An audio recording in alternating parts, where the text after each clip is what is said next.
श्री शिवाय नमस्तोभ्यम। हर हर महादेव। दोस्तों देखिएगा, आ गया है वो दिन, दसवीं एकादशी द्वादशी तीनों दिन आप कर सकते हो उपाय। नहीं कर पा रहे हैं तो द्वादशी के बाद त्रयोदशी पर भी कर सकते हैं, अगर आज दसवीं के दिन नहीं कर पाते हैं। 28, 29, 30, 31 चारों दिन बहुत ही महत्वपूर्ण है, बहुत ही ज़्यादा महत्वपूर्ण है।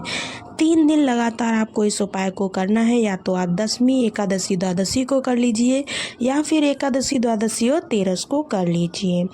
देखिएगा, ये जो उपाय है क्यों करना है, किस लिए करना है।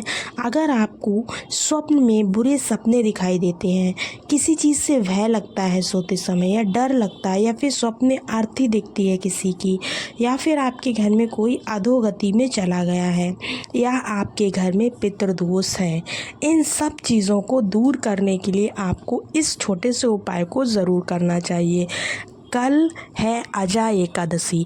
अजा एकादशी साल में एक ही बार पड़ती है, तो इस एकादशी पर इस उपाय को कीजिएगा, आपके सारे कष्ट दूर हो जाएंगे, ऐसा पूज्य गुरुदेव ने बताया है। अगर आपके पितृ ही शांत नहीं होंगे तो आपके घर में कलेश होता रहेगा, कोई भी काम बनेगा नहीं, बनते हुए काम बिगड़ने लगेंगे।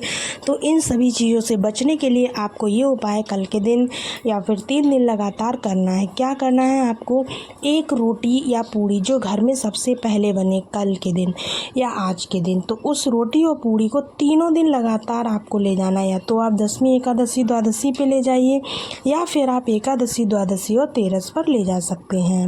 रोटी और पूड़ी को लेना है आपको पहली, उस पर आपको कुछ मीठा रख लेना है, खीर हो, मिठाई हो, चीनी हो, आपको रख लेना है।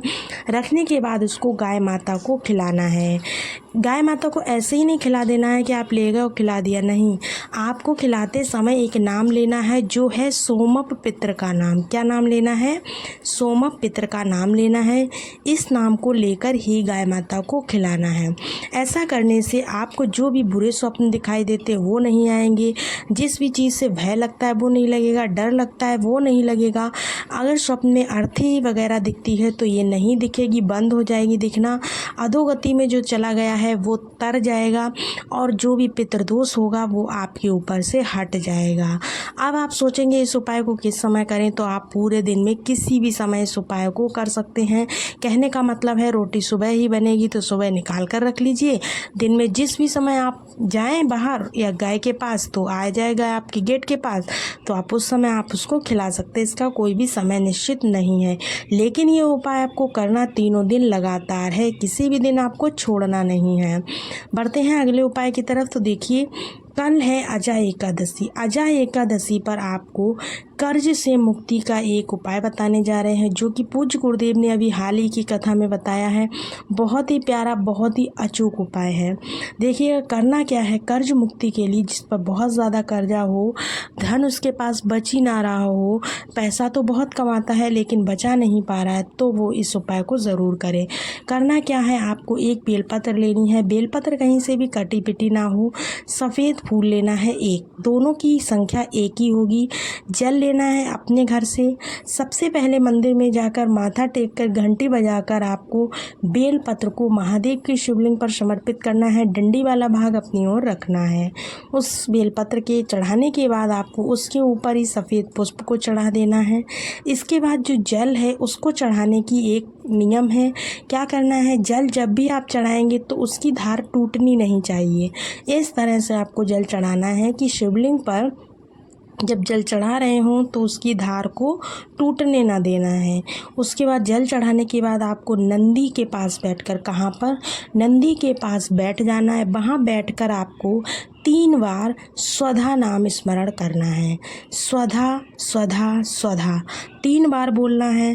3 बार बोलने के बाद आपके मन में जो भी इच्छा, जो भी मनोकामना आप मंदिर में लेकर गए हैं, कर्ज से संबंधित है, व्यवसाय से संबंधित है, या फिर आपकी और कोई समस्या है, तो आप उस मनोकामना को वहाँ पर बोलें। ऐसा इसलिए है कि ये जो एकादशी है, अजा एकादशी, जन्माष्टमी के तुरंत बाद पड़ रही है। भादों की पहली एकादशी एकादशी है, उसके बाद में जन्माष्टमी के बाद पड़ने वाली पहली एकादशी है। तो इस दिन अगर आप इस उपाय को कर लेते हैं, दोनों बताए गए उपायों को, तो आपके अंदर अगर दोनों उपायों में बताई गई समस्याएं हैं तो वो दोनों ही समस्याएं जड़ से खत्म हो जाएंगी। देखिए, अजय एकादशी साल में एक ही बार पड़ती है।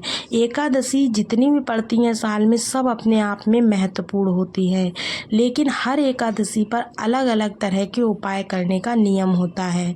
तो अगर आपने अभी तक पिछली वीडियोस को नहीं देखा है तो आप पिछले वीडियो की प्लेलिस्ट में जाकर देख सकते हैं। प्लेलिस्ट में जाइए चैनल की, उसमें देखिएगा हर एकादशी पर अलग अलग उपाय बताए गए हैं। हर एकादशी एक नया उपाय लेकर आती है, तो एकादशी पर उपाय ज़रूर कीजिएगा। पूरे साल उपाय अगर आप नहीं कर पाते हैं तो किसी भी एक एकादशी को जो उपाय बताया जा रहा है उस उपाय को कर लीजिए, आपके सारे दुख सारे संकट दूर हो जाएंगे। तो उम्मीद है दोस्तों वीडियो आपको थोड़ा सा भी उपयोगी लगा हो तो चैनल को सब्सक्राइब ज़रूर कर लीजिए और वीडियो को शेयर कीजिए। मिलते हैं अगले वीडियो में, तब तक के लिए श्री शिवाय नमस्तुभ्यम। हर हर महादेव।